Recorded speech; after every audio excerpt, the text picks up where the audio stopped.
مدینے کی خاموش رات میں نبی صلی اللہ علیہ وآلہ وسلم کمزور پڑ چکے تھے۔ نہ بخار نہ بیماری، پھر بھی تکلیف بڑھتی جا رہی تھی۔ کسی کو علم نہیں تھا کہ پردہ ایک خفیہ شر کام کر رہا ہے۔ حتیٰ کہ آسمان سے مدد اتری اور صرف 11 آیت نے 11 گرہیں توڑ کر ہر شر مٹا دیا۔ آخر یہ سب کیسے ہوا؟ آئیے جانتے ہیں۔ السلام علیکم ورحمۃ اللہ وبرکاتہ۔ Welcome back to my channel.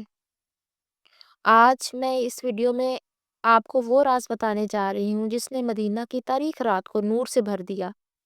وہ لمحہ جب اللہ نے اپنے محبوب نبی صلی اللہ علیہ وآلہ وسلم کو ایسا تحفہ عطا کیا کہ جو ہمیشہ کے لیے پوری امت کی حفاظت بن گیا۔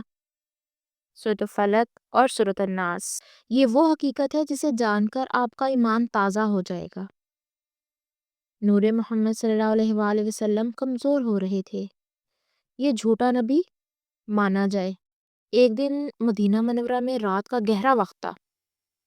وہ جس نے آپ صلی اللہ علیہ وسلم پر جادو کیا، اس نے یہ کہا کہ نور محمد مانت پڑ جائے اور یہ جھوٹا نبی ہو جائے۔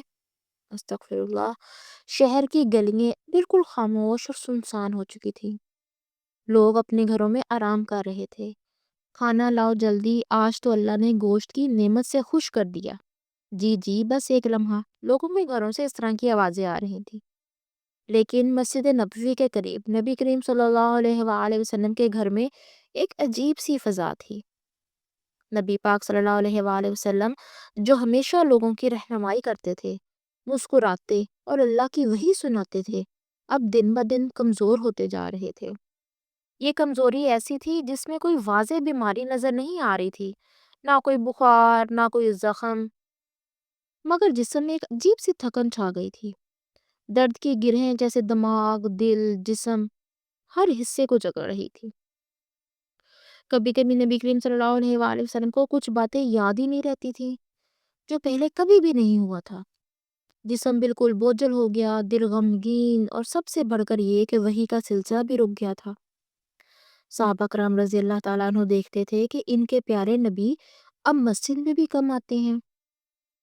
دیکھو، ہمارے پیارے نبی آج کل مسجد کی طرف کم آتے ہیں، یہ کیا ہو رہا ہے؟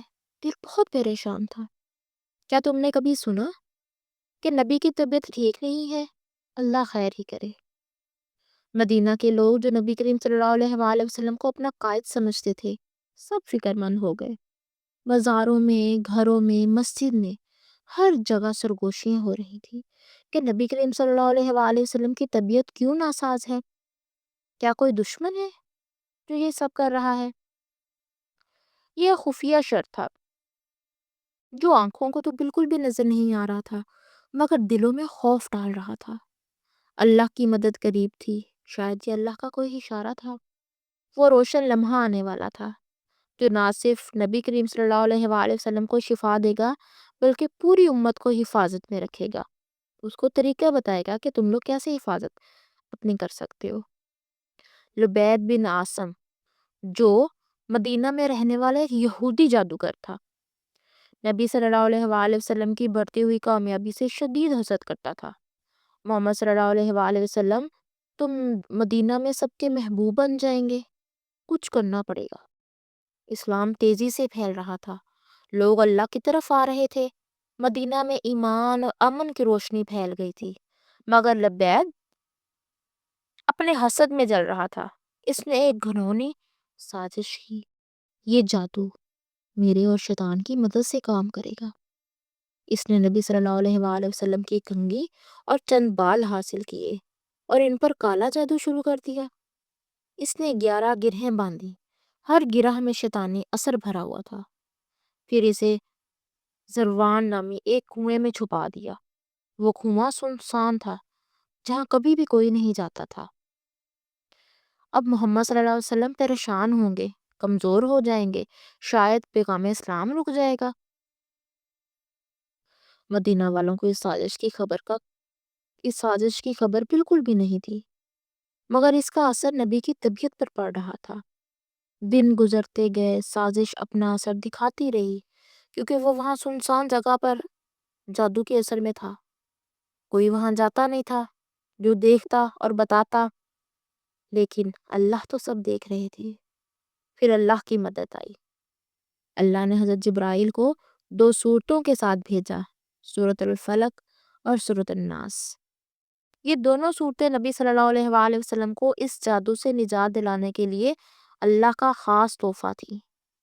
جبرائیل علیہ السلام نے بتایا یہ صورتیں پڑھیں، اللہ سے پناہ مانگے۔ فضا بدلنے لگی، اندھیرا چھٹنے لگا۔ اللہ نے سکھایا کہ ہر شر، ہر جادو، ہر حسد، ہر شیطان سے حفاظت اسی کے ہاتھ میں ہے۔ بے شک جبرائیل علیہ السلام نے یہ بھی بتایا کہ جادو کا سامان کہاں چھپا ہوا ہے۔ حضرت علی اور دیگر صحابہ رات ہی کو اس کنویں کی طرف نکلے۔ کنویں میں جب جھانکا تو نبی کریم صلی اللہ علیہ وآلہ وسلم کی کنگھی اور بال ملے۔ ان پر 11 گرہیں بندھی ہوئی تھی، ہر گرہ شیطانی اثر سے بھری ہوئی تھی۔ وہ سامان نبی صلی اللہ علیہ وآلہ وسلم کے پاس لایا گیا۔ نبی صلی اللہ علیہ وآلہ وسلم نے سورۃ الفلق اور سورۃ الناس پڑھنی شروع کر دی۔ پہلی آیت پر پہلی گرہ کھل گئی، دوسری آیت پر دوسری گرہ کھل گئی، اور یوں ہر آیت کے ساتھ ساتھ ایک گرہ ٹوٹتی گئی۔ 11ویں آیت پر آخری گرہ بھی کھل گئی۔ جادو کا اثر زائل ہو گیا، ختم ہو گیا۔ نبی صلی اللہ علیہ وآلہ وسلم کے جسم سے بوجھ اٹھ گیا، چہرہ روشن ہو گیا، تھکن دور ہو گئی۔ حضرت عائشہ رضی اللہ تعالیٰ عنہ کی آنکھیں خوشی سے چمک اٹھی۔ مدینہ کے لوگ خوشی سے جھوم اٹھے کہ نبی صلی اللہ علیہ وآلہ وسلم کو شفا مل گئی ہے۔ سامان کنویں سے نکال کر جلا دیا گیا تاکہ کوئی اور اس کو استعمال نہ کر لے۔ جب لوگوں نے لبید بن اعصم کو سزا دینے کی خواہش ظاہر کی تو نبی صلی اللہ علیہ وآلہ وسلم نے فرمایا اسے چھوڑ دو، میں اسے معاف کرتا ہوں۔ نہ بدلہ لیا، نہ غصہ کیا، بلکہ معافی اور رحمت کا مظاہرہ کیا۔ یہ نبی صلی اللہ علیہ وآلہ وسلم کی عظمت تھی۔ یہ دونوں صورتیں سورۃ الفلق اور سورۃ الناس قرآن کے آخری حصے میں ہیں۔ اگر آپ کو یہ ایمان افروز واقعہ پسند آیا ہے تو آپ چاہتے ہیں میں ایسی مزید اسلامی اور روحانی معلوماتی ویڈیو آپ کے سامنے لاتی رہوں تو ویڈیو کو لائک ضرور کیجیے گا اور اپنے دوستوں کے ساتھ شیئر کیجیے گا، اور ہمارے چینل کو سبسکرائب کرنا نہ بھولیے گا۔ آپ کا ایک لائک اور ایک سبسکرائب ہمارے لیے بہت بڑی حوصلہ افزائی ہے۔ جزاکم اللہ خیرن۔ السلام علیکم ورحمۃ اللہ۔